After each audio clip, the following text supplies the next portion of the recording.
Voilà, bonjour à tous et à toutes. Je suis heureuse de vous accueillir pour le 20e webinaire du CEMA en cette rentrée 2022. Alors il est 18h30-31 et nous serons ensemble jusqu'à 20h. Et avant de commencer, j'en profite, en attendant que tout le monde arrive, puisque vous êtes plus de 200 inscrits, j'en profite pour rappeler un petit peu les consignes d'ordre pratico-pratique pour que vous puissiez suivre ce webinaire dans les meilleures conditions possibles. Alors, vous aurez les questions que vous pourrez poser sur le Q&R, ça va dépendre un petit peu de chaque ordinateur, questions et réponses, et vous pouvez également les mettre dans le chat. Et je veux bien, comme d'habitude, que dans le chat, vous mettiez d'où vous nous regardez. Alors on a une grande chance avec les webinaires du CEMA, c'est qu'en règle générale, on a toute la France, on a une grande partie de l'Europe. Donc parfois on a le Québec, la Thaïlande, le Proche-Orient, l'Afrique. Donc on va voir un petit peu d'où vous êtes et d'où vous venez aujourd'hui. Donc n'hésitez pas à indiquer d'où vous nous regardez. Et pour ceux qui ne pourraient pas rester jusqu'au bout, et pour ceux qui ne sont pas là, vous savez, vous pourrez regarder ce webinaire sur la vérité. Vous pourrez le regarder en podcast sur semaphore.org, sémaphore avec un S, semaphore.org, et c'est évidemment gratuit. Et ceux qui pourront rester jusqu'au bout, si vous le souhaitez, vous pourrez nous demander une attestation de formation, puisque ça peut compter l'heure 30 que vous allez passer, un minimum d'une heure, eh bien ça va pouvoir compter comme une heure de formation, voire 1h30. Alors, pour le webinaire de ce soir, et pour cette rentrée 2022, eh bien c'est le 3e qu'on fait en tête-à-tête, en présence. Donc merci à notre invité Bernard Benatar d'être venu jusqu'à nous, puisque tu n'es pas parisien. De ma campagne. De ta campagne, voilà, donc merci beaucoup. Et c'est aussi notre 2e philosophe, puisque l'année dernière on avait eu François Julien. Alors je dis ça tout à l'heure, ça lui a bien mis la pression, mais vous allez le voir, on a beaucoup de chance d'avoir Bernard Benatar parce que c'est un philosophe du travail, psychosociologue, médiateur, et tu as une spécificité, je dis ça pour les personnes qui auraient de mauvais souvenirs de leur année ou de leurs années de philosophie, c'est que tu es un philosophe pratique. Pratique, on verra ce que ça veut dire. Et tu as fondé d'ailleurs l'association Via Philo, qui veut dire philosopher en marchant. C'est bien ça? En chemin. Et en chemin. Double sens du en chemin d'ailleurs. Double sens, voilà. Donc, et ça sert à, cette association vise à promouvoir la philosophie. C'est bien ça? C'est ça. Bon. Et donc la question de la vérité, c'est une question philosophique s'il en est. Mais on va essayer de l'aborder, même si on a des fiches un petit peu partout et certains ouvrages aussi, parce qu'on fait les choses malgré tout sérieusement. On va essayer de l'aborder de la manière la plus ludique possible. Et malgré tout, même si c'est ludique, c'est une question quand même un petit peu sérieuse, parce que c'est une question importante. Quand on avait préparé ce webinaire, on m'avait parlé des manas de la médiation. Et c'est vrai qu'on peut dire que la vérité, c'est un mana dont on parle tous. On parle tous de vérité, mais pas toujours en sachant bien de quoi il s'agit. Et de mon point de vue, on pourra en discuter, parce que l'intérêt c'est d'en discuter entre philosophes et entre médiateurs, puisque la médiation c'est un espace de discussion, et que tout conflit c'est un conflit de représentation, donc nous aurons peut-être des conflits, nous verrons ça. N'hésitez pas, avec les questions que vous auriez à nous poser, eh bien, si la vérité est un mana de la médiation, à mon sens, c'est un double titre. C'est à la fois comme exigence et en même temps comme interdit. Alors pourquoi est-ce que la vérité en médiation, c'est une exigence? Parce que les personnes qui viennent en médiation, elles exigent une chose. Elles exigent qu'on les croie. Elles exigent qu'on croie qu'elles disent la vérité. Et ce qui fait que je peux être en conflit avec l'autre, c'est précisément parce que l'autre, je considère, je le dis, c'est ce qu'elles nous disent, il ne dit pas la vérité. C'est bien pour ça d'ailleurs que la plupart des personnes qui viennent en médiation nous disent je vais vous dire ce qu'il en est. Je vais vous dire la vérité. Moi, je vais la dire, la vérité. Parce que l'autre, non. L'autre, il ment. Donc, il y a une véritable exigence. Il y a une exigence et en même temps, elle ne peut pas être tout à fait satisfaite. Parce que les personnes qui viennent en médiation, précisément, elles exigent la vérité et elles ne sont pas crues de l'autre, mais elles exigent d'être crues du médiateur. Et pour qu'elles puissent rentrer dans ce processus de médiation, eh bien, il faut qu'il y ait une sorte de pari sur la confiance. Un pari qu'à un moment donné, eh bien, on va pouvoir se parler en vérité, c'est-à-dire que dans cet espace de médiation, il y a la parésia, c'est-à-dire parésia, on va le prononcer plus ou moins à la grecque, c'est la capacité à parler librement. Et on peut parler d'autant plus librement en médiation qu'on parle, et ça c'est une exigence, qu'on parle de bonne foi. Certains font des entretiens de prémédiation pour s'assurer que les personnes, lorsqu'elles vont se rencontrer, eh bien elles vont le faire de bonne foi. Et lorsqu'on pose le cadre de la médiation, on rappelle toujours qu'il s'agit ici de parler de bonne foi et de s'adresser à l'autre en vérité, ouvertement, librement. Et d'ailleurs, le premier temps de la médiation, qui est le quoi, qui est le retour au fait, c'est une façon déjà de s'accorder au moins sur ce qui s'est passé. Et on voit, on en reparlera, que la vérité, c'est un lien avec la réalité. Et si on parle aussi de médiation comme espace de communication, comme espace de clarification, c'est parce qu'on se rend compte que le conflit, souvent, c'est des mal-dits, c'est des malentendus, c'est des surinterprétations, c'est des incompréhensions. Et donc, on va essayer par la communication, par la clarification, de se rencontrer en vérité. Donc, il y a d'abord cette exigence de vérité en médiation. Et en même temps, il y a un interdit. Il y a un interdit de la vérité. De quel type? C'est-à-dire qu'aucune des personnes en médiation ne peut tout à fait prétendre dire le vrai. Parce que si une des personnes dit le vrai de manière absolue, plus personne n'a rien à dire.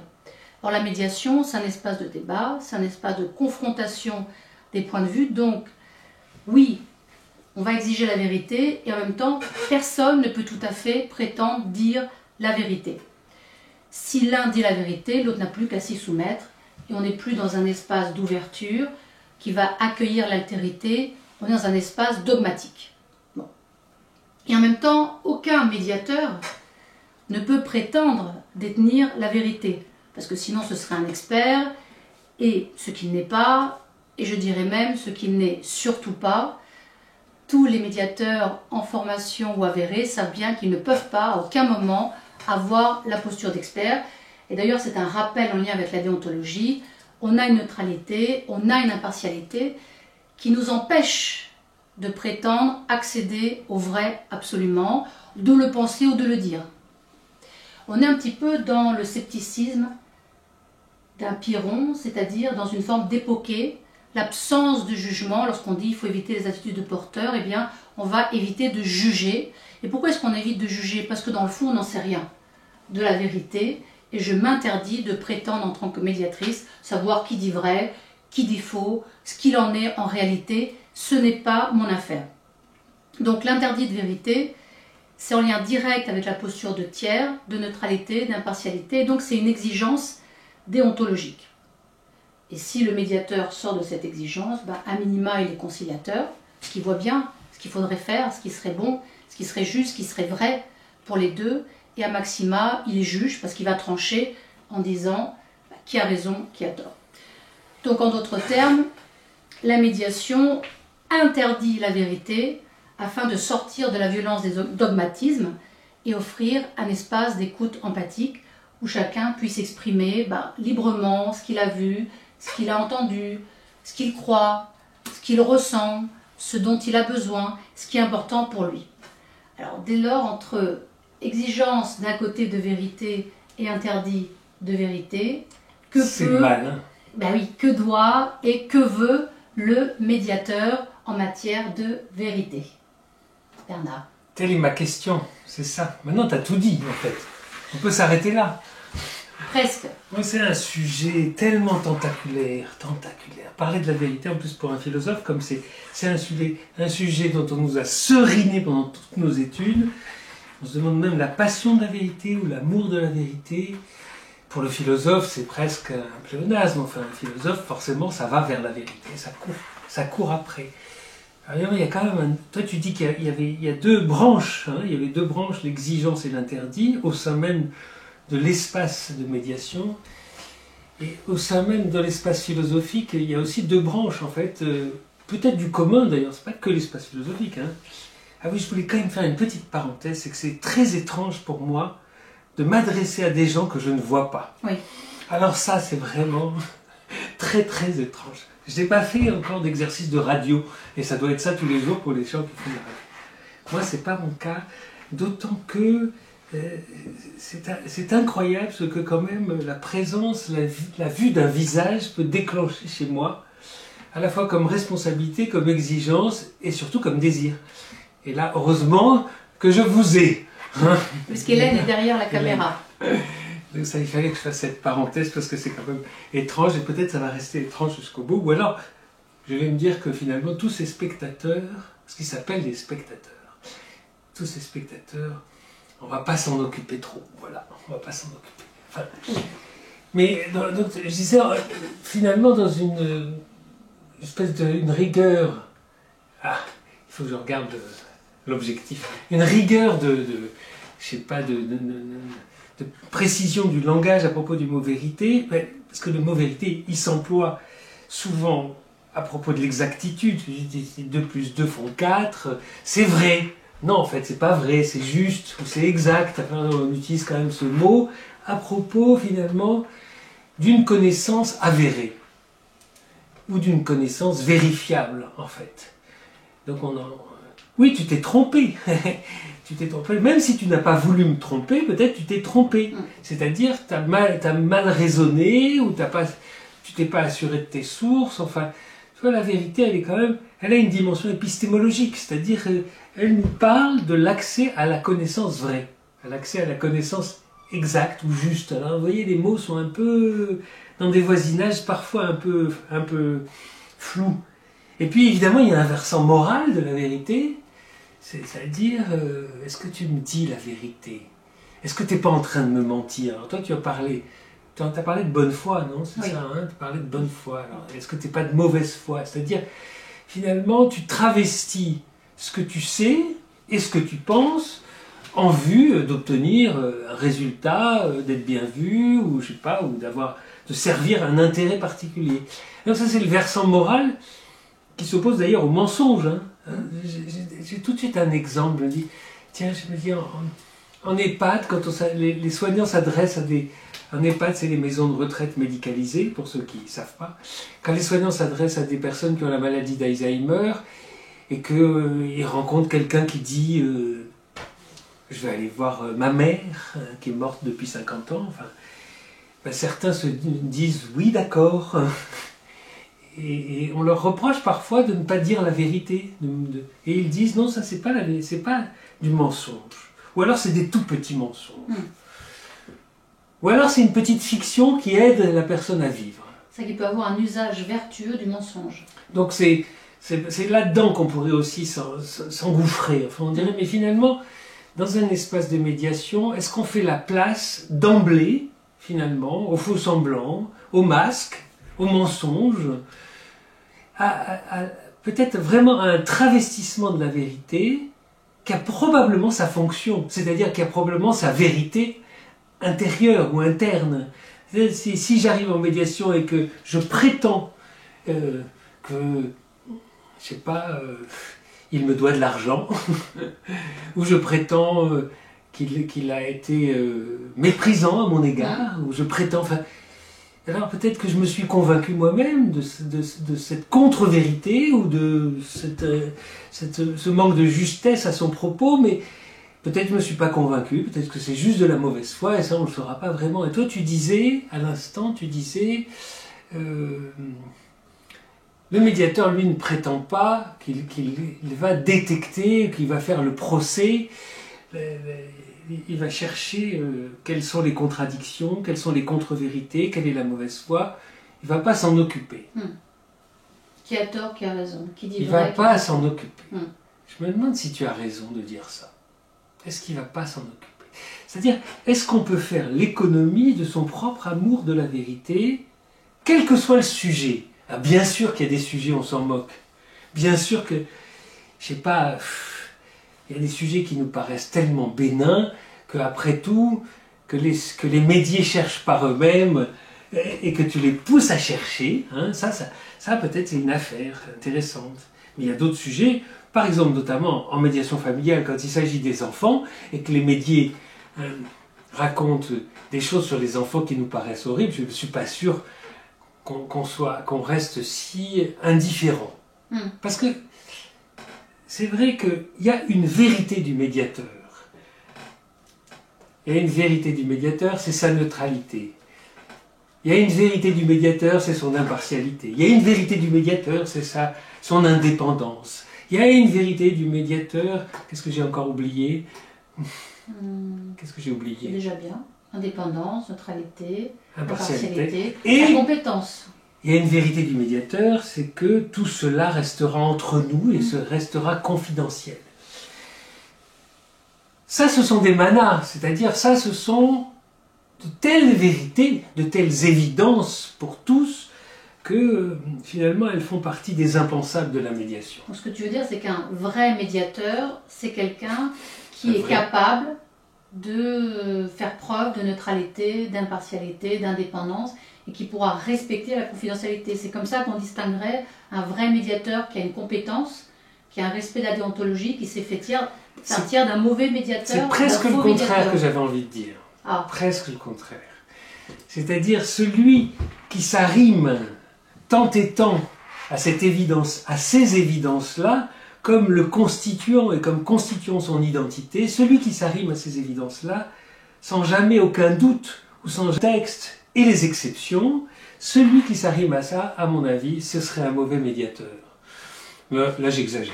Ce serait peut-être pas un mauvais médiateur, j'en sais rien après tout. Mais ce que je sais, c'est que, ce que je voudrais bien mettre sur le tapis aujourd'hui, puisqu'on parle de vérité, et je voudrais bien quand même que tout à l'heure tu disais, le médiateur se défend bien d'avoir la vérité. Sauf qu'il semble avoir la vérité sur son propre compte. Ah oui, là il sait. Il sait qu'il est neutre. Comment il sait qu'il est neutre? Voilà. Comment il sait qu'il est impartial? Sa propre vérité, d'où il la tient? Il la tient parce qu'il a signé la charte des bons médiateurs. Parce qu'il la tient de ses pairs qui l'ont adoubé. Hein? Comment il le sait? Comment il le sait que... Ou plutôt, comment il mesure les effets, les conséquences que produisent toutes ces évidences-là de sa propre identité professionnelle? Et là, justement, s'il se contente de le savoir, une fois pour toutes, à mon avis, c'est pas tout à fait juste. Enfin, ces vérités dont il se revendique sans cesse, qui sont un peu des figures de proue, qui sont un peu les marques identitaires majeures de la profession de médiateur, je me demande si, quand on parlait de médiation avant qu'il y ait des médiateurs, parce que quand même ça date de la nuit des temps, la médiation, je me demande si on s'attachait autant à ces histoires-là. Par exemple, moi c'est un peu mes sujets, je me dis, si on était plutôt du côté de l'éthique de la neutralité plutôt que de la règle de la neutralité ou de la déontologie de la neutralité, on dirait où est-ce que ça va se loger cette affaire? À quel endroit ça devient intéressant de favoriser, de développer, de ressourcer ma neutralité? Alors c'est à quel endroit? Et pourquoi faire? Est-ce que c'est pour neutraliser quelque chose, neutraliser des affects probablement, ou est-ce que c'est pour neutraliser mes propres affects? Est-ce que il s'agit vraiment de les neutraliser ou il s'agit de les pessimiser, mes propres affects, ou mes propres projections? Ça, je sais pas. Quand on parle de neutralité, j'aime bien faire référence à Roland Barthes quand il parle à propos de la neutralité, quand il dit finalement le neutre c'est pas une histoire de grille, c'est pas une histoire de transparence, c'est pas une histoire de raser les murs, de jamais se prononcer sur rien. Il dit la neutralité c'est vouloir déjouer le binarisme des contraires. Donc finalement, il a spécialisé la neutralité. Et je trouve qu'on pourrait prendre cette spécialisation dans notre contexte de médiation de façon intéressante pour pas faire justement de la neutralité une vérité absolue ou une vérité en soi, mais une vérité qui se justifie sans cesse, qui se contextualise sans cesse. Et c'est pas comme ça aussi qu'on arrive peut-être dans une sorte de définition. Moi j'aime de la vérité, parce qu'effectivement, si la vérité ne se joue pas d'un point de vue épistémologique, à propos, et donc ne concerne pas des objets qui se mesurent, qui se prouvent, qui se démontrent, mais concerne finalement... Donc ça ne relève pas de la connaissance? Absolument. Qui relève plutôt de l'inconnaissable. Si la vérité, si on conservait, si on spécialise ce mot, plutôt pour l'utiliser du côté de ce qui est finalement inconnaissable, ce qui est à peu près le champ le plus important de la philosophie. Je veux dire, qui prétend dire qu'il y a une connaissance exacte de la justice, de la liberté, du bonheur, bref, tous ces sujets dont s'est emparée la philosophie depuis des siècles, évidemment. Alors, on a fait l'histoire de la philosophie, et peut-être qu'on dit que du coup ça s'appelle de la connaissance, mais quand même, il reste définitivement en chantier. On disait la philosophie, c'était... qui disait ça déjà? La philosophie n'est pas un temple, mais un chantier. Parce qu'effectivement, qui peut en finir avec la vérité de tel ou tel concept qui doit nous servir? Deleuze disait, les concepts sont des personnages qu'on met en scène, en fait. Les concepts nous servent à penser le réel, à penser la vie, sont des moteurs, et à penser ensemble aussi. Et là, on va venir à quelque chose qui m'importe en médiation, qui m'importe beaucoup, c'est de pouvoir penser. C'est de pouvoir penser, parce que, bien sûr, ils vont peut-être arriver, ces gens-là qu'on va rencontrer, et moi-même, on va peut-être tous arriver finalement, avec soit des mensonges volontaires, soit des fictions nécessaires, soit des contre-vérités, soit des mauvaises foi, soit des malentendus, enfin bref, on va arriver avec des magmas de connaissances tout à fait imprécises, et tout à fait indécises même, indécises. Et ça moi je trouve que on fait avec ça, quoi. Alors c'était très joli ta distinction, hein, tu as raison, enfin il y avait un binarisme que tu as mis en évidence, l'exigence et l'interdit, une exigence de vérité.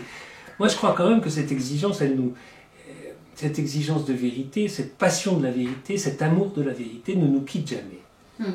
Ne nous quitte jamais, mais on est plus ou moins absolutiste. Et peut-être qu'on accepte la relativité, non pas le relativisme, hein. C'est-à-dire, c'est pas... Tout à l'heure, je discutais avec Hélène, je disais, ouais, finalement, oui, on a chacun sa vérité. Non, alors si on a chacun sa vérité, à quoi sert la médiation? Quelqu'un disait, là, je vois aller dans le chat, j'ai ma vérité, tu as ta vérité, elle a sa vérité. Alors si on fait ça, si on dit ça, ce qu'on dit souvent, hein, très souvent, hein, chacun sa vérité. Quand on a des enjeux qui ne concernent pas la nécessité d'un accord, on peut se dire que chacun a sa vérité. On s'en fout. Mais s'il faut vivre ensemble sous la même loi, ou dans la même direction, ou s'il faut œuvrer ensemble, ou s'il faut coopérer à une même œuvre, enfin, alors dans ce cas-là, si on dit chacun sa vérité, ça marche pas. C'est joli de dire chacun sa vérité. Comme ça, on se donne l'impression d'être tolérant, d'être juste tolérant vis-à-vis de la différence, vis-à-vis de celui qui ne nous ressemble pas, vis-à-vis... Mais la médiation, c'est un peu tout à fait autre chose, en fait. La médiation, justement, elle va s'efforcer, peut-être pas de construire une vérité, mais c'est une fabrique, quand même. Quand on dit qu'on vise, comment dire, c'est quoi la formule consacrée, que les partis trouvent par eux-mêmes, il y a une formule consacrée, je l'oublie à l'instant, trouvent par eux-mêmes leurs accords. Mutuellement satisfaisants. Ah voilà, mutuellement acceptables. Voilà. Un accord mutuellement acceptable. Donc il y a bien une idée d'unicité ou d'unité, en fait, qui serait quand même visée comme résultante de la médiation. Résultante... alors, bientôt je transformerai le mot médiation en espace parésiastique. Je vais y venir, mais je me disais... oui, c'est gentil de se dire qu'on a chacun notre vérité, mais il y a des moments où il faut qu'on se mette d'accord.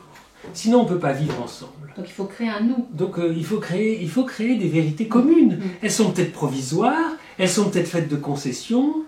Alors ça dépend des domaines. Il y a des domaines, il n'y a pas du tout besoin de se mettre d'accord. Et tant mieux, faisons vivre notre diversité dans un langage, dans une parole, dans une conversation où chacun peut rester dans son quant à soi. Mais il y a des moments où c'est pas vrai. C'est a fortiori en médiation. C'est pas juste. En médiation, il y a bien des moments, si on veut pouvoir vivre ensemble, travailler ensemble, je sais pas, s'occuper des enfants ensemble, ben, il va falloir se mettre d'accord et considérer que cet accord, ben, c'est une vérité commune. Donc ça, j'ai une phrase en tête de Paul Ricoeur qui disait la tolérance n'est pas n'est pas une concession que je fais à l'autre, mais la reconnaissance de principe qu'une part de la vérité m'échappe. La tolérance n'est pas une concession que je fais à l'autre, donc c'est pas juste une affaire morale d'être gentil avec l'autre et de reconnaître qu'il n'est pas pareil, qu'il est différent, mais c'est aussi rentrer, finalement, ce serait rentrer dans un processus de construction collégiale ou coopérative de la vérité. Parce que, effectivement, de ma place, il y a une part de la vérité qui m'échappe. Ça, je le pose comme un principe. Et ça sert à ça, la médiation, ou ça sert à ça, la conversation ou le dialogue, c'est que, peu à peu, nous allons peut-être construire une vérité commune. Quand tu donnes cette citation de Ricoeur, par rapport, je ne sais pas, une concession que je fais à l'autre, quand je fais une concession à l'autre, c'est qu'il y a malgré tout une forme de rapport de force. Je suis en position haute. Oui, tu as raison. Et donc, je vais concéder à l'autre quelque chose qu'il n'a pas, mais que moi j'ai. Alors que c'est une reconnaissance du fait que je ne peux pas pleinement accéder à toute la vérité. Donc c'est une reconnaissance de ma vulnérabilité. Ce qui fait qu'on va cheminer ensemble en médiation. De mon incomplétude, peut-être. De mon incomplétude. Et donc de la nécessité de passer par une altérité, donc par un rapport à autre chose que moi, pour pouvoir ensemble construire une vérité commune. C'est ça, même provisoire. Oui, même provisoire. Ouais. Et du coup, alors, c'est là où peut-être on peut basculer sur cette histoire d'espace parésiastique. Alors, parésiastique, pour les personnes qui... C'est bien parce que il y avait une demande qui était, avant de parler de vérité, ce serait peut-être bien de la définir. Donc là, on va passer tout le webinaire à la définir, évidemment. Et ce sera même peut-être aporétique, au sens où, comme chez Platon, on ne va peut-être pas donner une seule définition qui vaille pour de bon. Par contre, parésiastique, donc la parésia... Alors...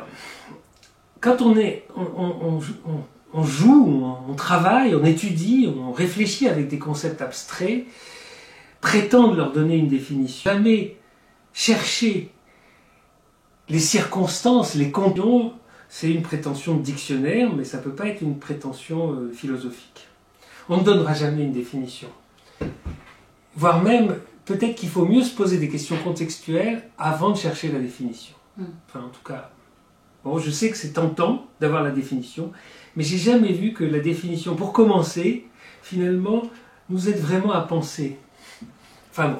Donc en tout cas, j'ai fait une petite esquisse quand même en disant, il y a deux branches, toi-même tu en as fait aussi, il y a ces deux branches-là, la vérité, absolument.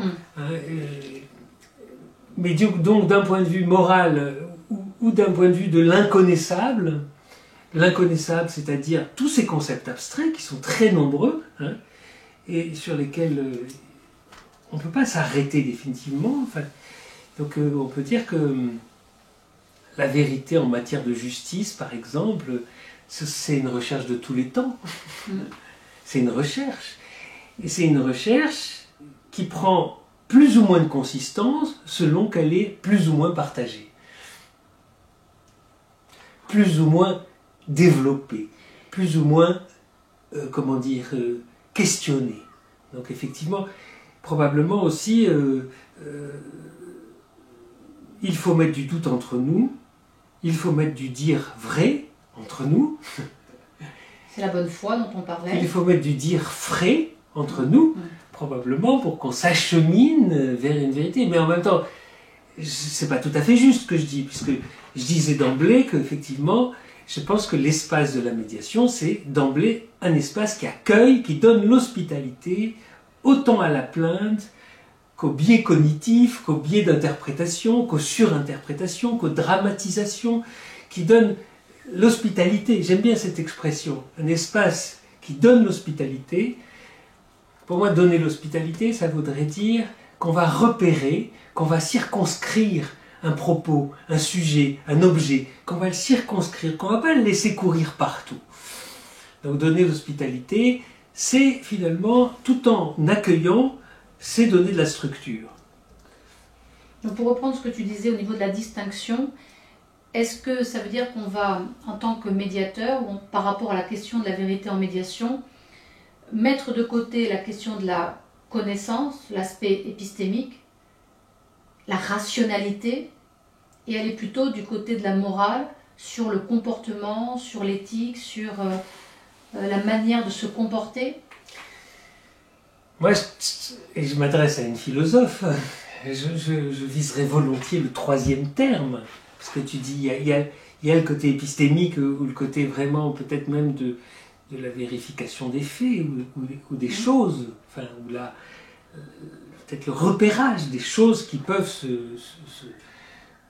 dont on peut connaître l'exactitude, enfin, dont on peut faire la mesure, quoi. Il y a ça forcément en médiation, tu dis, je sais pas... c'est le premier temps d'ailleurs, la question du quoi. Oui. Et le retour au fait. Oui. J'aimerais bien revenir là-dessus aussi quand même, sur cette chronologie. Ça me plairait aussi. Bon, enfin bref, et il y a, tu dis, il y a plutôt les questions morales. Et la question philosophique, c'est-à-dire, comment je conçois. Par exemple, j'ai envie de rentrer dans un... Une fois, je fais une médiation, c'était un groupe de directeurs avec un directeur général, et c'était un groupe de directeurs qui étaient directeurs de structures qui accueillent des personnes en situation de handicap. Bref, on faisait un séminaire, et il y a une dame qui commence, alors c'était pas tout de suite une médiation, c'était plutôt une rencontre que j'animais, que je rencontrais, et une dame que je sentais vraiment pas contente, elle commence en disant l'homme qui est à côté de vous n'a pas de cœur. Et l'homme qui était à côté de moi, c'était le directeur général, quoi. Et alors je lui dis à quelle occasion vous avez commencé à penser cela, ou depuis quand, enfin, et puis peut-être qu'il n'ait pas de cœur, ça nous évoque toujours à tous quelque chose d'important, mais peut-être que ce que ça vous dit à vous, c'est pas tout à fait ce que ça nous dit à nous, alors je vais vous demander d'en dire plus. Et donc elle s'est expliquée en disant que ce monsieur l'avait forcée à venir alors qu'elle devait assister à un enterrement, enfin bref. Et donc tout à coup on a eu un récit des faits, mais ce récit des faits, des enchaînements qui l'avaient poussée, elle, à se sentir méprisée, à sentir que ce monsieur, ce récit des faits, évidemment, était assorti de tout un tas de commentaires. C'est très difficile de passer les faits à la passoire des commentaires. D'être tout à fait neutre dans l'exposé des faits. Évidemment, elle y met des tonalités, enfin, qui font que dire que là on a les faits d'un côté et que là on a le commentaire ou l'interprétation, c'est quand même une affaire assez difficile. Et moi, j'ai dit, j'aimerais bien qu'on réfléchisse sur ce que peut être une tyrannie pour celui qui a le pouvoir. Et donc on a quitté un moment, c'est l'histoire, et ils ont bien voulu dire, pour celui qui a le pouvoir, qu'est-ce que c'est que la tyrannie, comment c'est vécu par l'un, qu'est-ce qui nous pousse des fois à prendre des décisions qui vont contre, d'une certaine manière, l'intérêt de ceux à qui on s'adresse? Qu'est-ce qui nous pousse? Et ça, j'ai des exemples comme ça, j'en ai eu plein, j'en ai eu à d'autres moments. Et finalement, en faisant ce détour par le concept de tyrannie, par la notion de tyrannie, en faisant ce détour, eh bien, c'était fort intéressant parce que ces gens-là, à la pause, ils sont allés se mettre d'accord. Ils se sont mis d'accord, elle est repartie d'ailleurs pour aller, parce qu'elle devait aller à un enterrement, elle est repartie, elle est revenue, enfin bref, ils ont trouvé leur accord. Ils ont trouvé leur accord après être passés par une réflexion commune sur ce que c'est pour les uns et pour les autres qu'un excès de pouvoir qu'on pourrait appeler la tyrannie. la difficulté qu'il peut y avoir aussi à vivre cet excès de pouvoir. Absolument, bien sûr, pour celui qui le subit, mais aussi d'ailleurs pour les raisons pour lesquelles on peut exercer une tyrannie quand on a le pouvoir. Enfin, quand on a le pouvoir et la responsabilité d'ailleurs. Donc c'était... Il y avait un texte en support de Lévinas, enfin c'était... Ce que j'entends, c'est que la question finalement de la vérité de cet homme-là, elle est passée à la trappe. Est-ce que finalement cet homme-là avait du cœur ou n'en avait pas? C'est passé à la trappe. C'était plus l'objet du débat, ou alors elle a trouvé une réponse à travers cet écart qui permet de faire un petit pas de côté pour le voir autrement qu'à travers le jugement qu'elle avait sur lui. C'est-à-dire qu'en utilisant le mot tyrannie, finalement j'abondais d'une certaine manière un petit peu quand même dans son ressentiment ou dans son jugement négatif à l'égard. J'abondais en le déplaçant, en disant plaçons les choses du côté de la responsabilité et du pouvoir et pas seulement du côté affectif.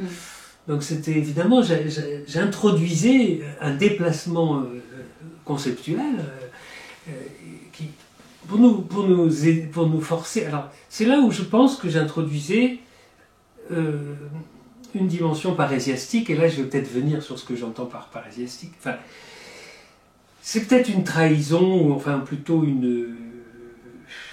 comment dire, je me sers de mes lectures de Michel Foucault qui parle beaucoup de la parésia, notamment dans un cours qu'il a fait au Collège de France et dont on a la trace sur un livre qui s'appelle Le courage de la vérité.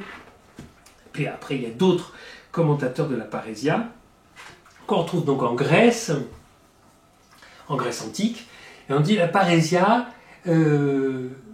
Michel Foucault l'a décrit, alors il l'a décrit de plein de manières différentes, donc je ne serai certainement pas totalement fidèle et totalement exhaustif en parlant de la parésia telle que l'a décrit Michel Foucault.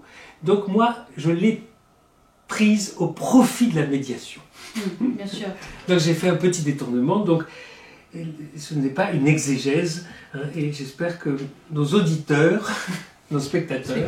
Mais c'est vrai, on n'est pas à la radio, c'est vrai, j'oublie, hein, même si moi je ne vois pas nos auditeurs, nos spectateurs. Bref. Mais on peut les lire un petit peu. On peut les lire, ouais, on va s'arrêter. Hein.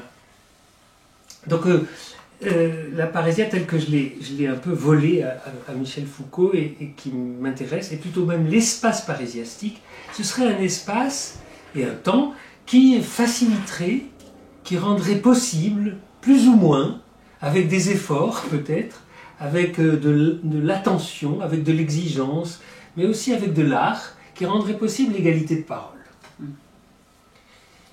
Et alors, d'emblée, tout de suite, on dit finalement, quand il y a des différences de statut, quand il y a des différences de culture, quand il y a des différences d'accès au langage, l'égalité de parole, c'est jamais donné.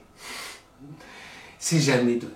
Il y a toujours du dominant, du dominé, sur différents terrains, et c'est là, à l'instant, et même Michel Foucault en parle, hein, c'est la justification presque absolue du tiers. C'est-à-dire...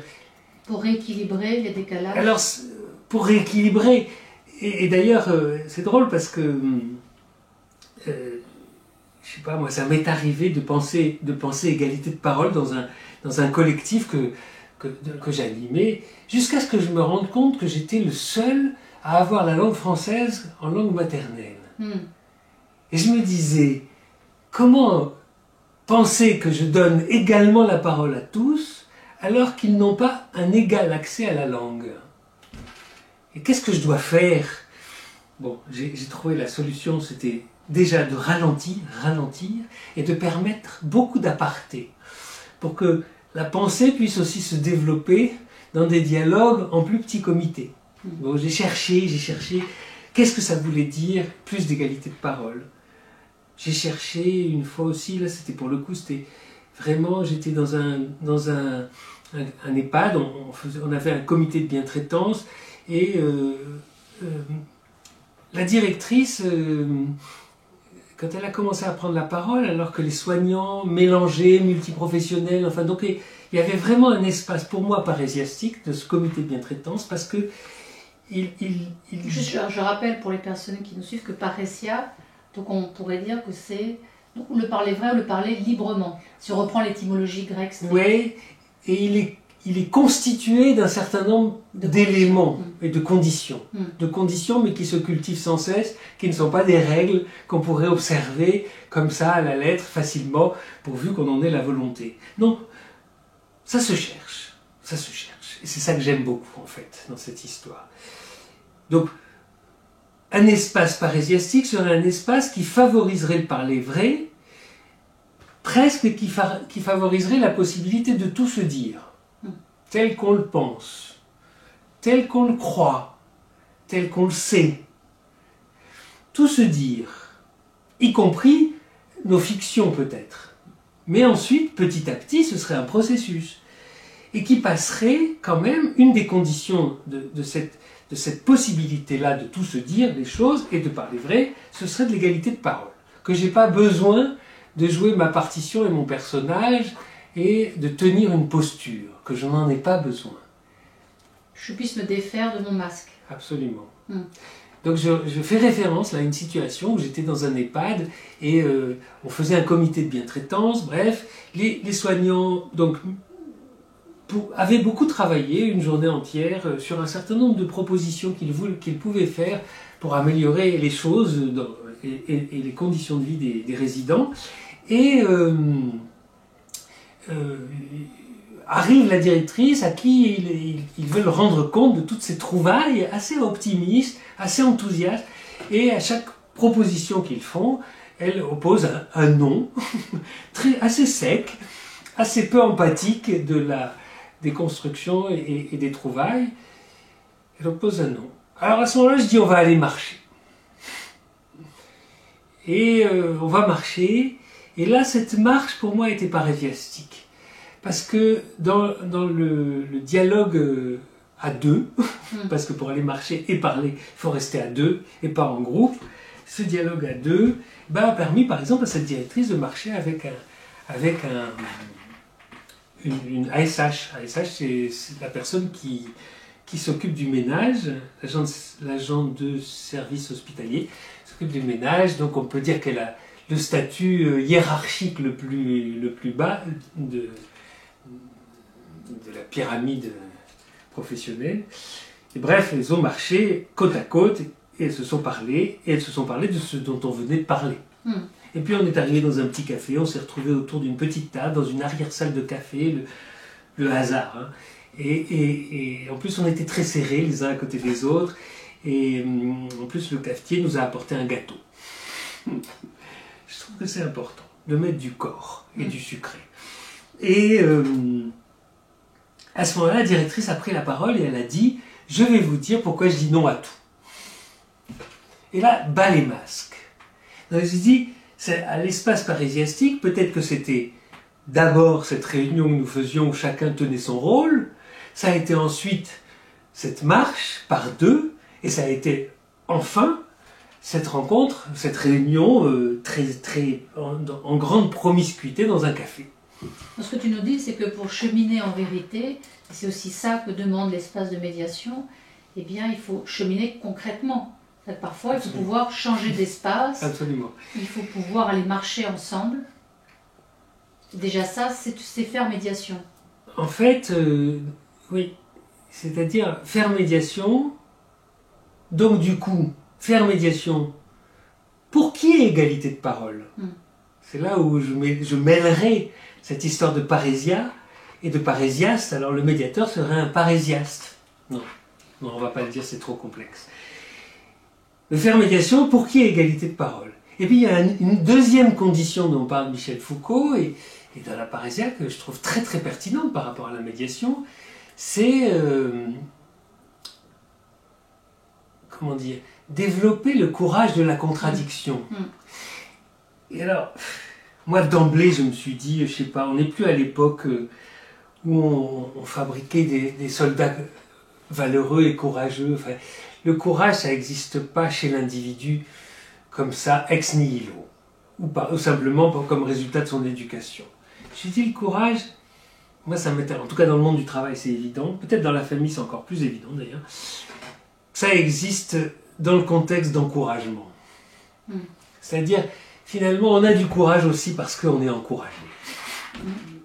Alors peut-être qu'on est encouragé parce qu'on a du courage. Enfin, après, ça se mord la queue, peut-être. Enfin, c'est comme la volonté. On sait pas que... Oui, absolument, comme la volonté. Mais je me disais, l'espace parésiastique, c'est un espace qui donne du courage. Qui donne du courage pour sortir du non-dit. Qui donne du courage, peut-être même, pour laisser tomber les masques, pour parler en égalité de parole, mais qui donne du courage, effectivement, pour qu'on puisse se dire des choses sur lesquelles nous ne sommes pas d'accord. Et pour que l'un puisse dire à tous les autres quelque chose qui risque même de les froisser ou de les mettre en porte-à-faux. Alors qu'est-ce que c'est? C'est ça c'est la fin. C'est l'hospitalité au chaos aussi, au chaos possible, absolument, à travers la contradiction. Du coup, là on revient à notre sujet de la vérité en médiation. Oui, bien sûr qu'il n'y a pas qu'une seule vérité.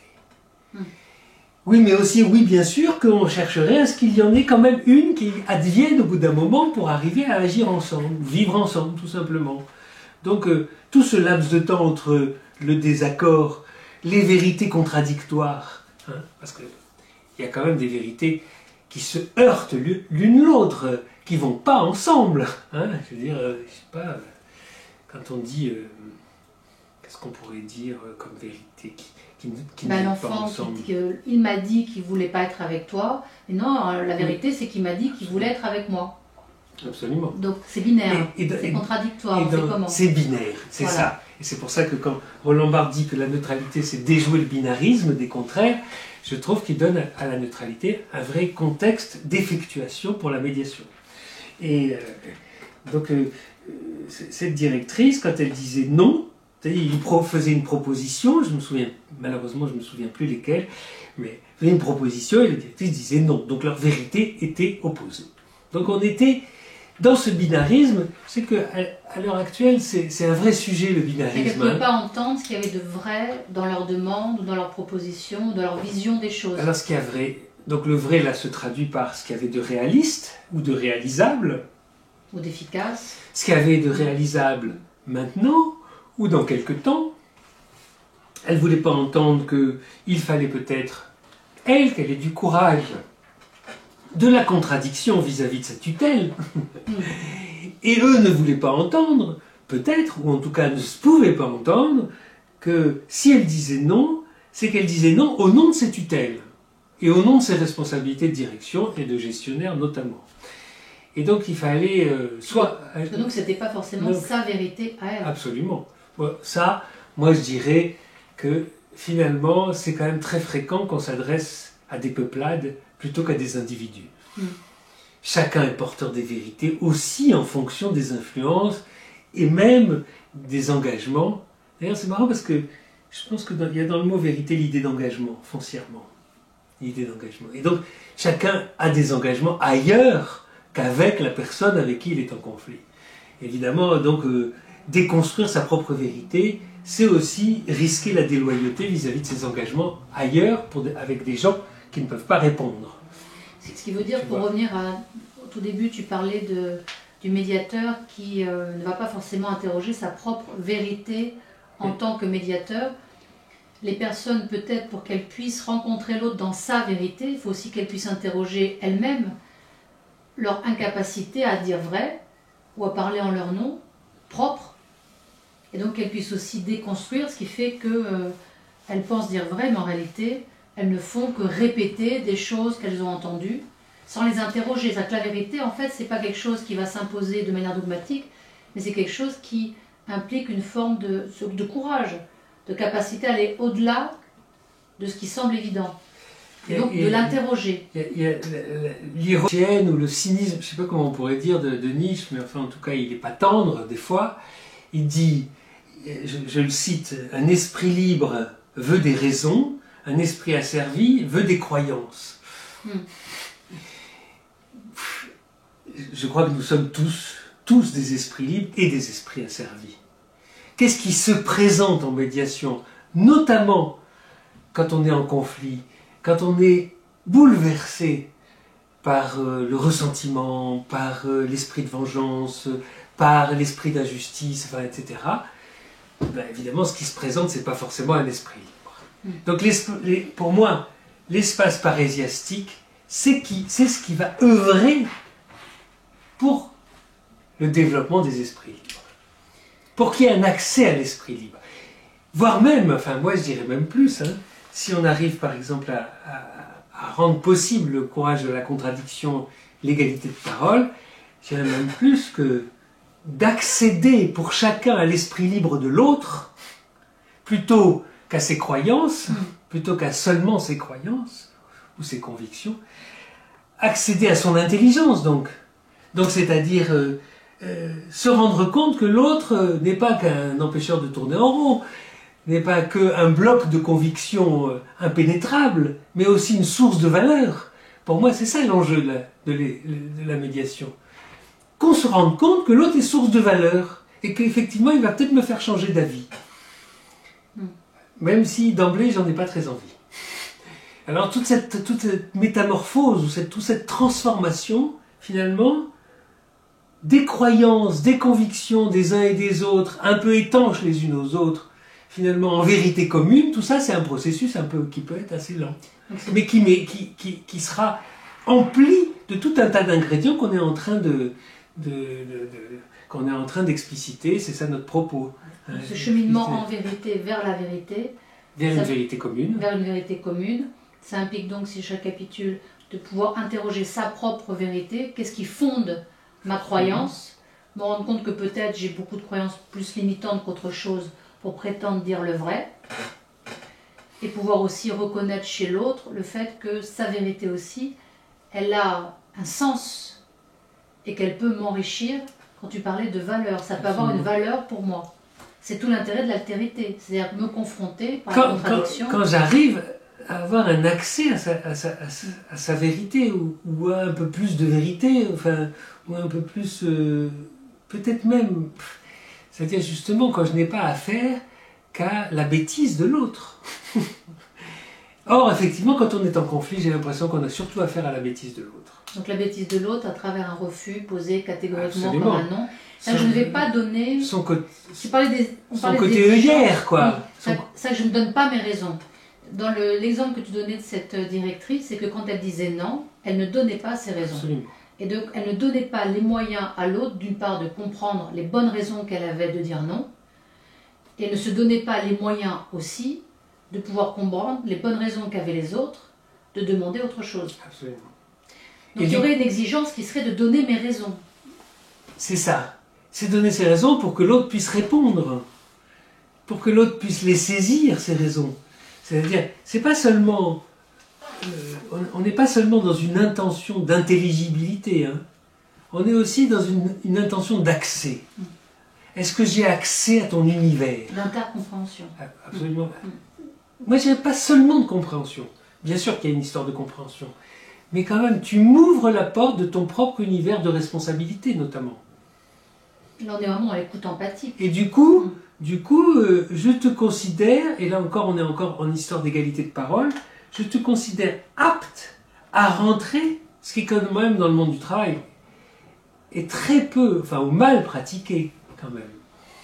Le chef a ses raisons qu'il ne délivre pas, mais aussi il pense qu'effectivement, peut-être, que le pas chef n'est pas encore assez mature pour entendre ces raisons-là.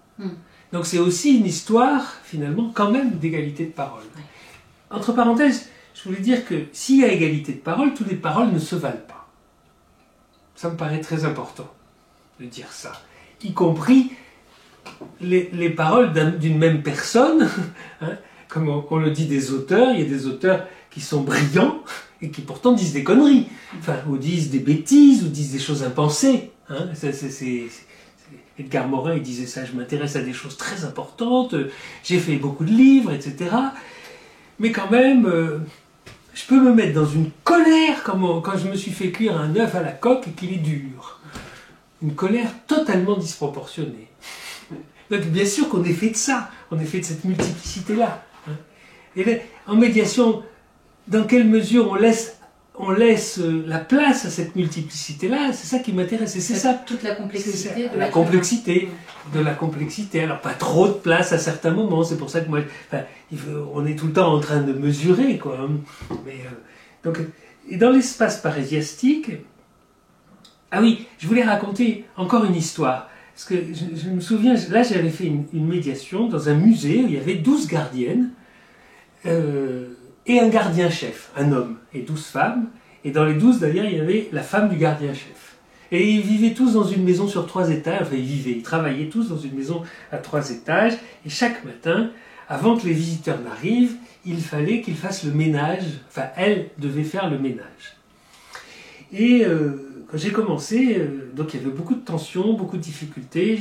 Et en fait, on cherchait aussi à faire en sorte que le travail des gardiennes, des surveillantes, donc, s'enrichissent un peu, qu'elles ne fassent pas que surveiller. Il y a un vrai problème des musées en général. Et donc, j'ai commencé, je suis allé voir les unes et les autres pour leur parler, et quand elles commençaient à me parler, elles se mettaient à pleurer, presque toutes, en racontant toute l'humiliation qu'elles vivaient dans ce musée. Toute l'humiliation. Et l'humiliation, c'était pour l'une le fait que le gardien-chef l'envoyait tous les jours au 3e étage alors qu'il n'y avait pas de visiteurs au 3e étage. Mais il y avait des choses à garder, mais il n'y avait pas de visiteurs. Donc elle ne voyait personne.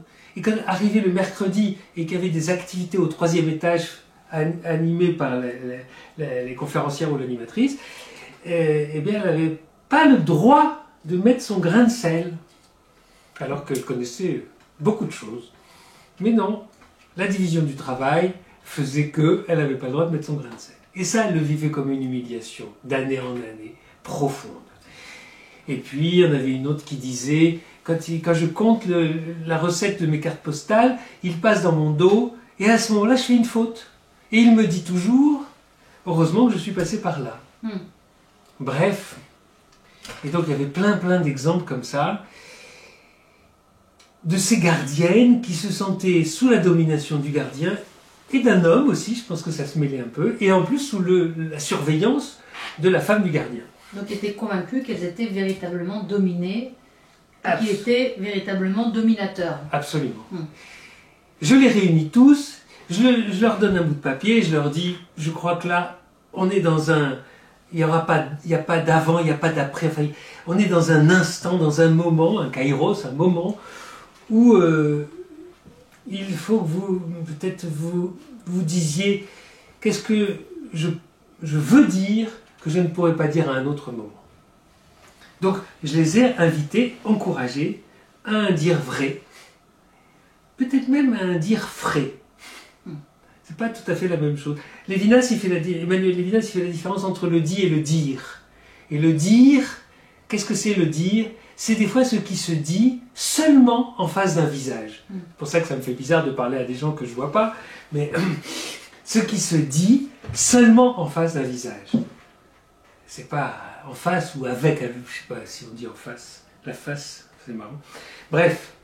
Et je m'en vais, je les laisse écrire sur un bout de papier. Je les laisse écrire, tous autour d'une table. Et il y avait aussi le conservateur. La conservatrice, je ne sais pas si on dit. Et je reviens et toutes les pages semblaient blanches et en fait, bon, elles avaient toutes retourné leurs pages pour pas qu'on voit ce qu'il y avait écrit, enfin bref. Et là, je dis, bah maintenant, puisque c'est écrit, on va le dire. Donc là, on passait, peut-être c'était encore du dit, puisque c'était écrit. Et donc il y en a une qui commence et qui raconte ce qu'elle m'avait raconté, qui raconte par le menu. C'était étonnant d'ailleurs parce que c'était sans acrimonie. Mais c'était vraiment le récit d'une humiliation qui n'a que trop duré. Et dont elle ne savait pas du tout comment se sortir. C'était aussi le récit d'une impuissance, quoi. Comme souvent, hein, les questions de domination, c'est aussi le récit d'une impuissance. On se demande si la honte ne vient pas de l'impuissance, davantage même que la domination. Enfin, bref. Ça, et une autre enchaînée, et là, arrive un moment que moi j'appelle un moment de vérité. Ça nous apporte un nouveau concept dans notre boîte à concept, un moment de vérité, parce que le gardien-chef relève la tête et dit « Je me rends compte de ce que c'est que la connerie humaine ». Et c'était très joli d'ailleurs qu'ils disent pas « Je me rends compte de ce que c'est que ma connerie ». Moi j'ai trouvé ça très intéressant. Je sais pas si je l'ai très bien compris tout de suite, mais après coup je me dis, quand il a dit ça, quand même, parce qu'il faut qu'on y vienne aussi à cette question, peut-être qu'il y a des vérités qui nous concernent tous. C'est-à-dire qu'ils ont peut-être une dimension universelle. Et peut-être même que ces vérités qui seraient communes, peut-être que si on pouvait leur trouver une dimension universelle, sans pour autant que ce soit un universalisme de circonstances, comme on dit aujourd'hui, enfin, ou plutôt de domination. Hein. Enfin bref, quand il dit « je me rends compte de ce que c'est que la connerie humaine », en même temps, il reconnaît son tort, c'est évident, et en même temps, quand même, il se met dans la case de ceux qui peuvent avoir péché par ignorance. Péché par bêtise, par manque de réflexion. Il s'explique, il dit « je pensais avoir mis... » Ah oui, il y avait une des humiliations que je n'ai pas racontée encore, mais une des humiliations, c'était que chaque matin, il demandait aux gardiennes de se mettre à la queue leu devant lui. Il avait un grand cahier avec toutes les tâches de ménage assez spécialisées dans un musée répertoriées, et il donnait chaque matin des tâches différentes à chaque gardienne. Et il pensait, et il dit, et là il s'explique, et il dit, je pensais que c'était intéressant pour elles de renouveler leurs tâches, qu'elles ne soient pas sans arrêt à faire la même chose. Et pour que tout soit bien fait, j'avais identifié tout ce qu'il fallait faire de manière assez rigoureuse, et c'est vrai que du coup le musée est bien tenu. Il pensait bien faire. Il pensait évidemment bien faire. Comme l'homme sans cœur, il pensait bien faire. J'en ai d'autres exemples. Il pensait bien faire.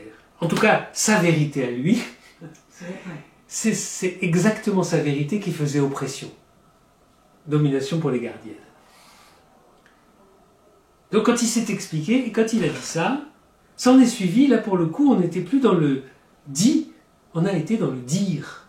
C'est-à-dire les uns en face des autres, dans un espace de relative égalité de parole. Ah oui, il y avait le conservateur aussi, qui tombait des nues. Hein. Conservateur, on lui a dit, vous passez, et vous êtes plutôt dans votre tête qu'à nous dire bonjour. Le conservateur, il laisse toujours ses projets, c'est un scientifique, un conservateur. Hein. Il est dans ses nuages, c'est pire qu'un philosophe. Et là non plus, il n'y avait pas de mauvaise intention, bien que de temps en temps les gardiens prenaient ça pour du mépris quand même, pour le petit peuple, pour le petit... Il dit, mais est-ce que et si nous aussi, si on se mêlait du projet muséal, si c'était pas que l'affaire du conservateur, et si on se mêlait de l'organisation du ménage, c'est pas seulement l'affaire du gardien-chef. Petit à petit, s'est élaboré un processus qui sortait d'aucun bouquin. De co-construction. De co-construction et de management, en fait. Un processus de management. Alors, évidemment, certains diront, ah oui, d'accord, comme ça, on laisse place à l'autogestion. Enfin, bon, voilà.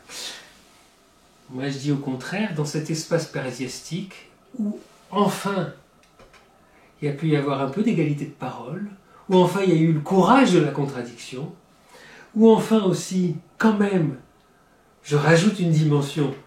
Il y a eu le jeu de l'ascendant assumé. C'est-à-dire que oui, le gardien, c'est le chef, c'est le gardien-chef. Le conservateur, c'est le conservateur. C'est pas parce qu'on est en égalité de parole qu'on renie ou qu'on dissimule finalement sa responsabilité et même son expertise. Donc, c'est ça la combinaison complexe et intéressante. C'est de pouvoir, quand même, on arrive à essayer de faire en sorte qu'on s'adresse les uns aux autres pour du dire vrai, peut-être pour du franc-parler, hein. Mais pour autant, on essaye de combiner ça avec les responsabilités et les expertises des uns et des autres. Les contraintes du réel. Contraintes du réel, tout à fait. Ouais. Là, tu es en train de nous définir aussi les conditions du dialogue en médiation. Ah ben c'est pour ça que je dis que désormais, je ne parlerai plus de médiation, je parlerai d'espace parésiastique. D'accord. Le plus souvent, on enseigne qu'une des conditions du dialogue en médiation, c'est la confidentialité. L'espace sera confidentiel pour que vous puissiez librement dire ce que vous avez à dire. Donc parler librement, c'est la parésia. Et parler en authenticité, c'est aussi la parésia. Donc on est tous parésiastiques sans le savoir. Et la confidentialité, c'est tout faux par rapport à la parésia. Alors, formidable. Alors là, c'est tout faux.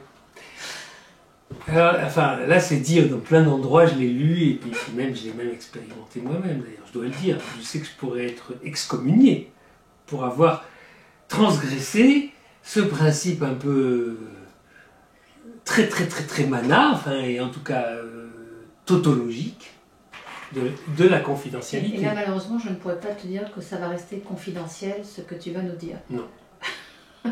Alors, je le nous sais. t'écoutons, Je le sais. mais avec bienveillance.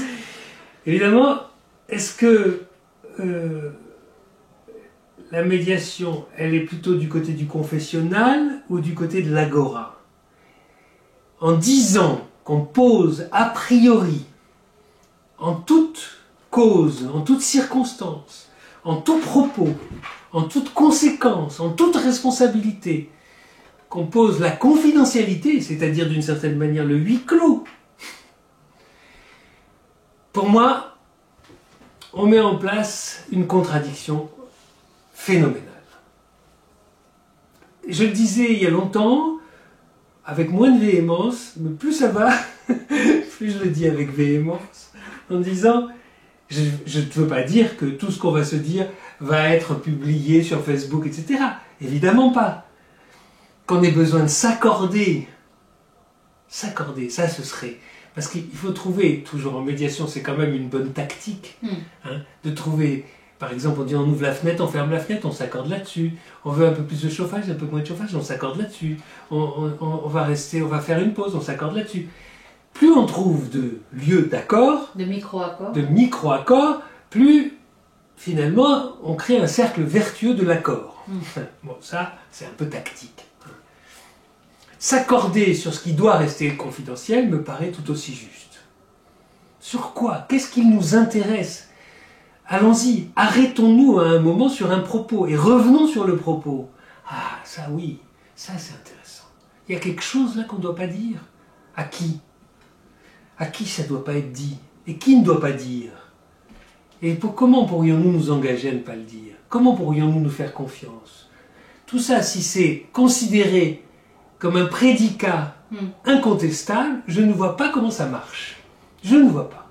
Et non seulement ça, mais dans l'espace parésiastique, on est dans une idée de responsabilité sociétale, politique. C'est-à-dire que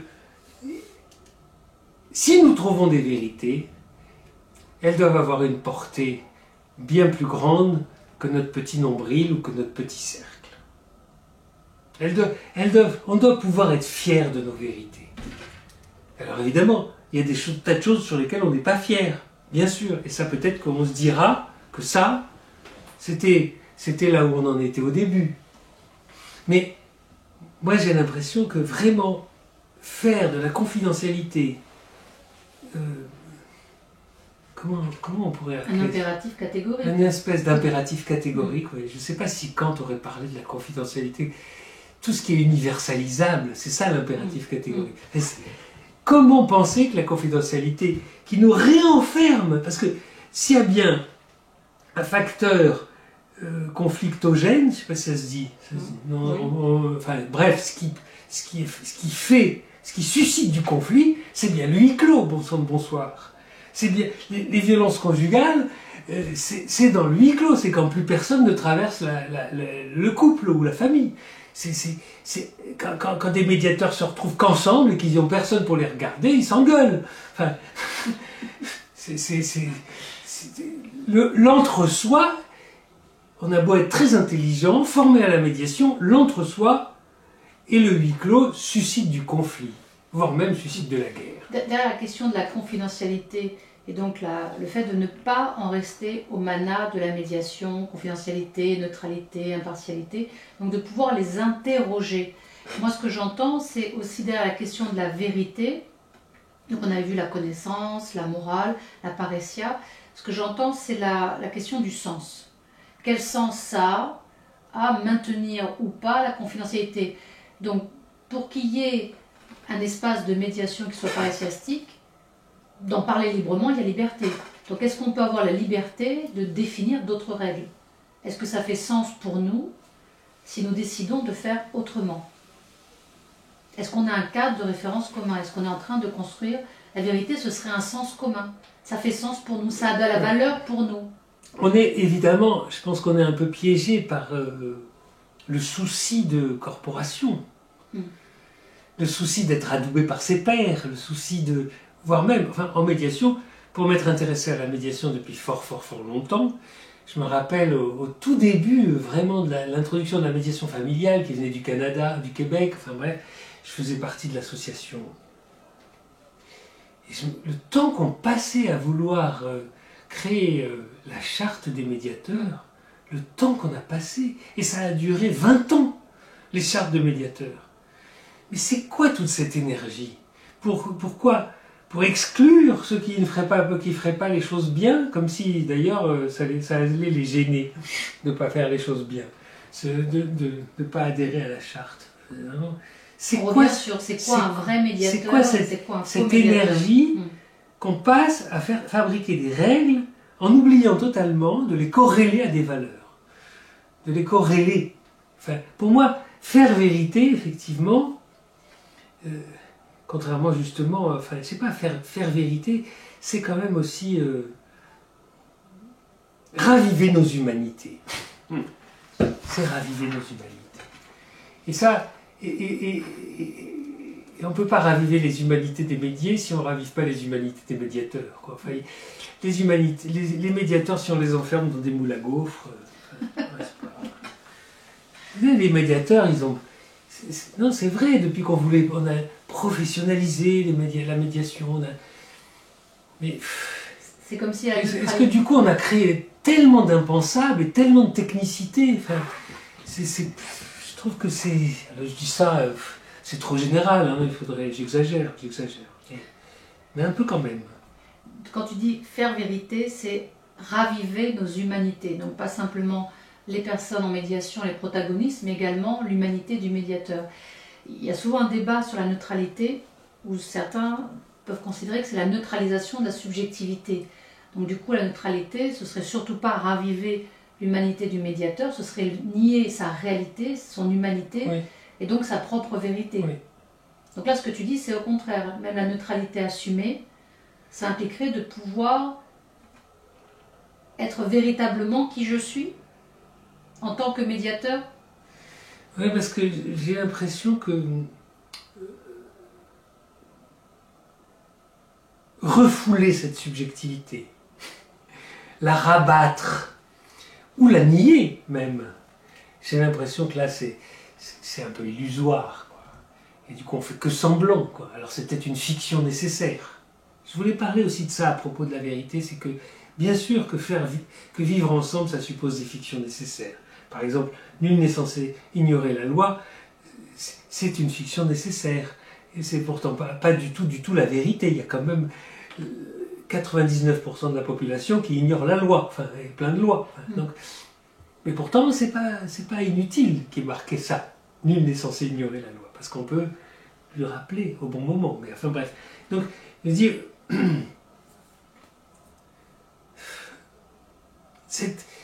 comment dire,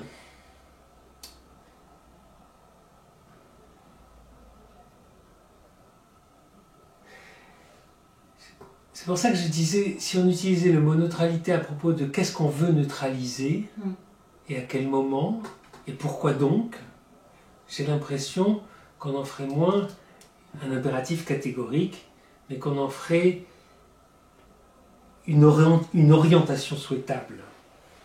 Mais que c'est pas ça, c'est pas là-dessus, finalement, qu'on devrait inclure ou exclure le médiateur. Donc peut-être, est-ce que la vérité du coup du médiateur, ce serait que, comme l'a dit Fiuta ou Jacqueline Moreno, c'est qu'il ne peut pas en fait être neutre. C'est aussi ça, donc il tend, comme le philosophe tend ça, oui, par l'amour de la sagesse, il tend vers une forme de neutralité. Il tend vers Et encore même, je trouve qu'il faudrait absolument sortir, il faudrait trouver du complément d'objet sans cesse à propos de la neutralité. Neutre en quoi? Neutre à propos de quoi? Et neutre, qu'est-ce que ça provoque? Qu'est-ce qu'on veut provoquer par le neutre? C'est pour ça qu'effectivement, la définition de Roland Barthes, moi, me satisfait. Déjouer les binarismes contraires. C'est-à-dire, ça, j'ai une passion, moi. Quand je vois du binarisme, même tout à l'heure, tu nous as présenté un truc binaire, très, très utile pour ma réflexion. Mais j'avais envie de le déjouer. Et deux personnes qui arrivent avec des blocs de pensée qui semblent tellement antagonistes. Je me dis, tiens, là, il y a du jeu à retrouver.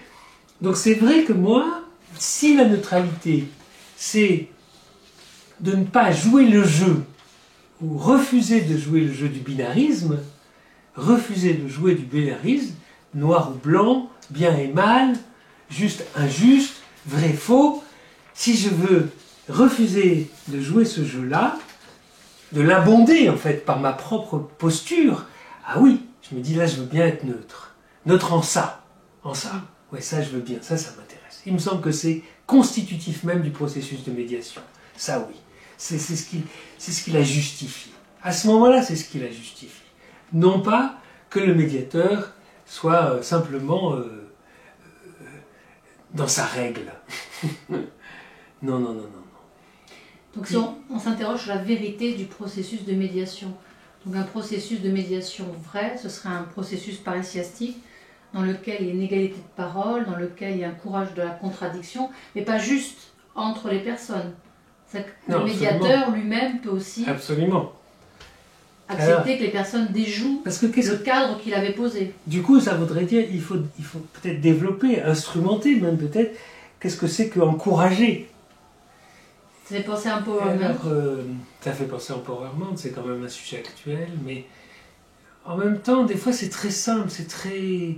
Par exemple, en disant on va aller marcher, ça c'est encouragé, c'est très simple.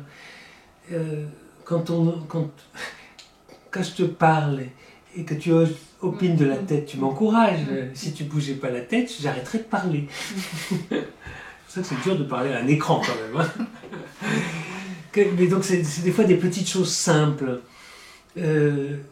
Encourager... donc c'est créer la relation, encourager, peut-être que ça veut dire aussi y mettre du cœur et du corps. Oui, encourage, il y a cœur. Il y a cœur. C'est y mettre du cœur et du corps. Donc évidemment, ça ne va pas avec la neutralisation de tous mes affects. Ça c'est évidemment... S'il n'y a pas d'intersubjectivité... Je me rappelle Deleuze qui disait un prof... il y a 10% de contenu et 90% d'émotion, d'énergie, de désir. C'est ça un prof, un bon prof. Moi je me dis, j'ai assisté à des médiations tellement tristes avec un médiateur qui n'a pas d'excès, qui n'a pas de débordement. Qui n'a pas d'humanité. Donc après, ce qu'on appelle l'humanité, c'est-à-dire qu'il n'y a pas de couleur, quoi. Qu'il n'y a pas de corps, qu'il n'y a pas de cœur. C'est encore... Et j'ai peur que ce soit pour répondre à la conformité de la neutralité. Que ce ne soit pas sa nature d'être comme ça, mais qui s'y conforme, qui s'oblige à être comme ça. Et il y avait un quatrième pan, finalement, de l'espace parésiastique, c'est le parler vrai. Alors là, il y a plein de choses, parce qu'il y a le franc-parler, il y a le parler en vérité, et le parler vrai. Et ça, on peut faire toute une petite gamme de nuances, tout un nuancier. On dit, parce que parler franc, ou le franc-parler, ça veut dire tout ce qui me vient à l'esprit, y compris les méchancetés, y compris les imprécisions, y compris ce que j'ai cru comprendre hier et qui est complètement faux. Enfin, bref, le franc-parler, c'est dire tout ce qui me vient à l'esprit. Le parler vrai, c'est pas tout à fait la même chose. C'est un peu aiguisé quand même. Parler vrai, c'est attends. Là, j'ai dit une connerie. Attends. C'est quand même porter une attention et une rigueur à ce qu'on va dire. Ou bien, à ce qu'on a dit. Donc il y a une forme de responsabilité. Il y a une responsabilité dans l'expression, dans le langage. Je me souviens une fois, mon fils m'avait dit, est-ce que tu comprends toujours ce que tu dis? Et il ne se moquait pas. C'était vraiment une vraie question. Et je trouvais ça très intéressant. Il dit non, bien sûr, des fois je dis pour y réfléchir. C'est grâce à toi, Catherine, à qui je dis des choses et qui me pose des questions. Des fois je dis, ça m'échappe, mais parce que ça m'a échappé et parce que tu l'as réceptionné, voire même encouragé, je vais pouvoir y réfléchir. Et là, on retrouve un peu la maïeutique socratique. Ben oui. Hein, et le dialogue. Et le dialogue. La base de la philosophie. Et d'ailleurs, le parler en vérité, pour moi, irait encore un peu plus du côté du dialogue. C'est-à-dire, dialogue, parfois, on croit que ça veut dire parler à deux. Le dia, c'est pas deux, c'est à travers. Non, mais je le précise à nos spectateurs. À travers les mots, à travers la parole, à travers le sens. Ouais. Donc, ça veut dire...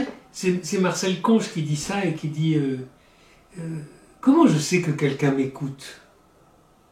Ben parce que je le laisse parler et qu'il va dire quelque chose en rapport avec ce que je lui ai dit. Donc quand la parole de l'un s'inscrit dans la parole de l'autre, quand la raison de l'un éclaire la raison de l'autre, parce que l'autre y répond, alors là on a du dialogue, au risque même de changer d'avis. On a une dialectique intégrative de l'altérité. Absolument. Oh là, c'est compliqué ce que tu viens de dire. Je me permets, on est vers la fin, donc je le lâche. Tu n'as pas du tout été voir les questions, les commentaires? Si, un petit peu, je les regarde en même temps. Tu t'en sais? Oui, je m'en sais un petit peu. D'accord. Mais on n'aura pas pu tout traiter, évidemment. Là, on est à 8 minutes de la fin. On est à 8 minutes de la fin. On est déjà à 8 minutes de la fin. Donc, en vérité, je le mettrais de ce côté-là. Quand parler en vérité, c'est parler pour que... ça parle à quelqu'un. Voilà. Pour que la vérité, elle s'adresse à quelqu'un. Ça s'adresse, voilà. Ouais. Donc, le parler franc, des fois, je me défoule, hein, mais au moins, l'avantage, c'est que je suis sincère, c'est que je dissimule pas, et toutes les techniques d'assertivité, de connais-toi toi-même, etc., militent pour un parler franc, un franc parler.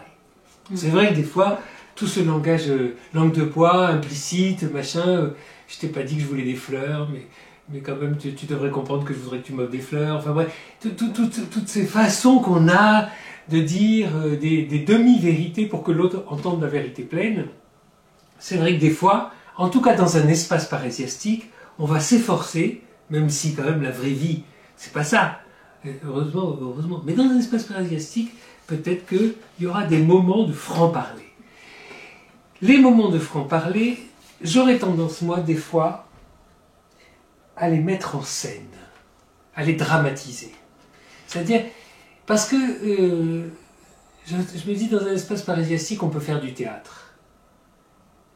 Dans un espace parésiastique, on peut jouer la comédie. La comédie, notamment, de la contradiction. La comédie, la dispute, vous voyez ce que les philosophes faisaient, la disputatio, c'était ça. Tu dis, tout à coup, tu changes, tu mets des chaises rouges ou je sais pas quoi, enfin, tu crées un petit espace scénique et tu dis là, allez, allons-y. Mais toi-même, tu t'y colles. Tu vas dans l'espace scénique. Tu dis, tiens, je vais te jouer, toi. Pardon, vous, enfin, ça dépend. Moi, j'aime bien tutoyer les gens. Et je m'assois et je joue la personne avec ses excès, avec ses emportements, avec aussi ses raisons, avec aussi ses vérités un peu dogmatiques, entières, etc. Et l'autre va me répondre. L'autre, ça peut être un autre médiateur, un autre parésiaste. Et là, du coup... C'est la vertu du théâtre. C'est la vertu du théâtre qui est cathartique. Et je dis au médié, c'est pas sûr que je dise la vérité, votre vérité. Peut-être je me trompe, peut-être j'ai surinterprété. Alors, vous pourrez venir prendre ma place.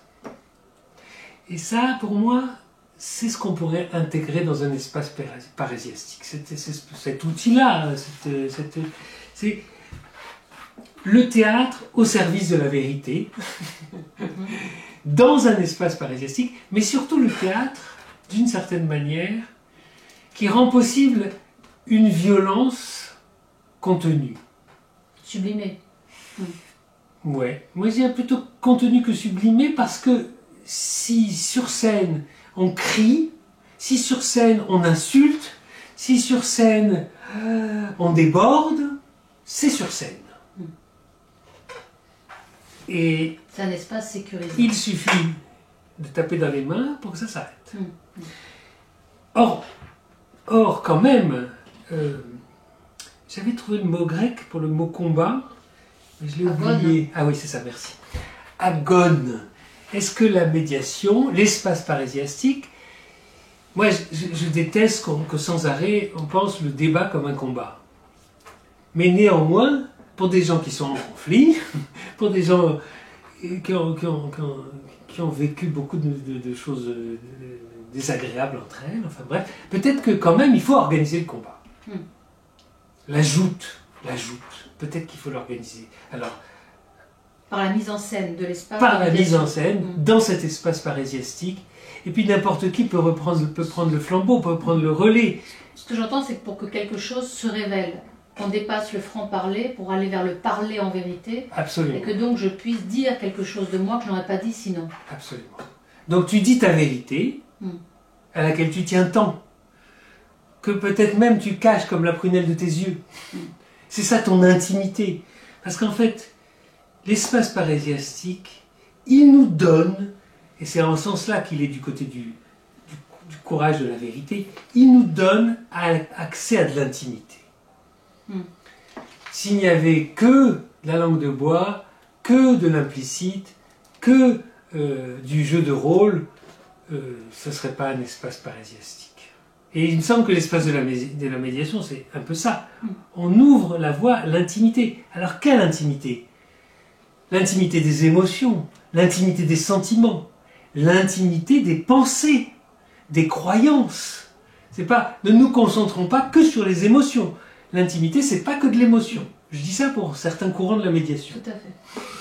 L'intimité aussi d'une commune humanité, à savoir Absolument. Ses besoins fondamentaux partagés, ses valeurs universelles. Donc l'intimité de nos vulnérabilités. Est-ce qu'il y a une commune vulnérabilité comme qu'il y a une commune force?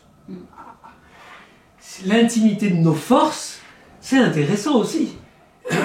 C'est pouvoir nous retrouver à la fois dans la complexité de notre vérité, c'est-à-dire, ou de notre être d'ailleurs, là c'est un petit peu synonyme, vérité et être, c'est-à-dire à la fois ce qui fait qu'on est dans une forme de puissance, à la fois ce qui fait qu'on est dans une forme d'impuissance. Oui, c'est ça. Qu'on nie pas pour autant la puissance d'ailleurs. Il y a des moments où c'est intéressant de parler de puissance. Alors, juste parce qu'on va devoir conclure,